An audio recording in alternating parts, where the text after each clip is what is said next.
और इधर बंगाल की चुनावी गर्मी बढ़ रही है। बीजेपी ने 144 उम्मीदवारों की पहली लिस्ट जारी कर दी है, तो टीएमसी ने भी 291 सीटों पर उम्मीदवारों का ऐलान कर दिया है। बीजेपी ने नंदीग्राम और कोलकाता के भवानीपुर से नेता प्रतिपक्ष शुभेंदु अधिकारी को मैदान में उतारा है।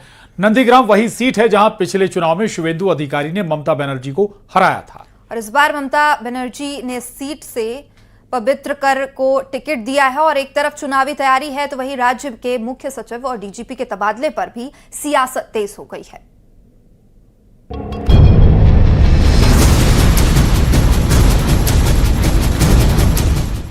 बंगाल चुनाव के लिए बीजेपी ने 144 उम्मीदवारों की पहली लिस्ट जारी कर दी है, जिसमें सबसे चौंकाने वाला और बड़ा नाम नेता प्रतिपक्ष शुभेंदु अधिकारी का है।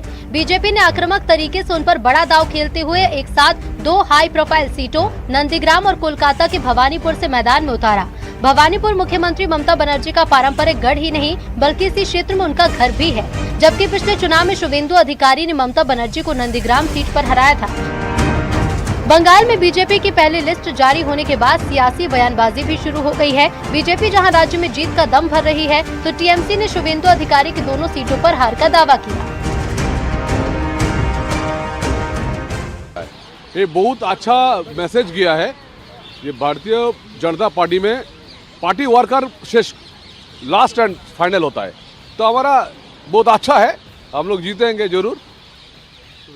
शुभेंदु अधिकारी तो 2 जगह पे खड़ा हुआ।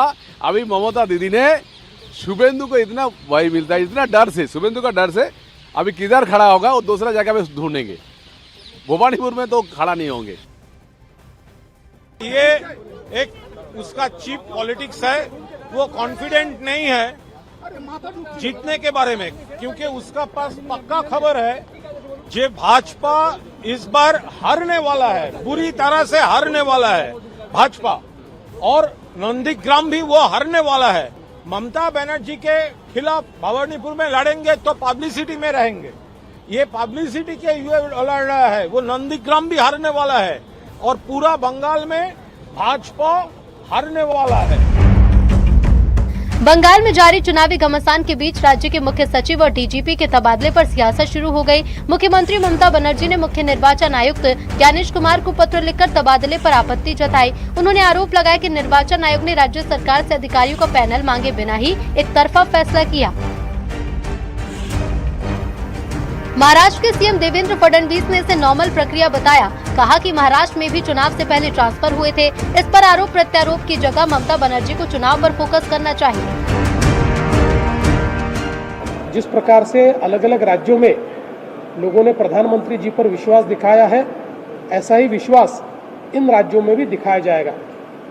जहां तक बंगाल में डीजीपी या सीएस के तबादले का सवाल है, इस पर कोई राजनीति नहीं होनी चाहिए।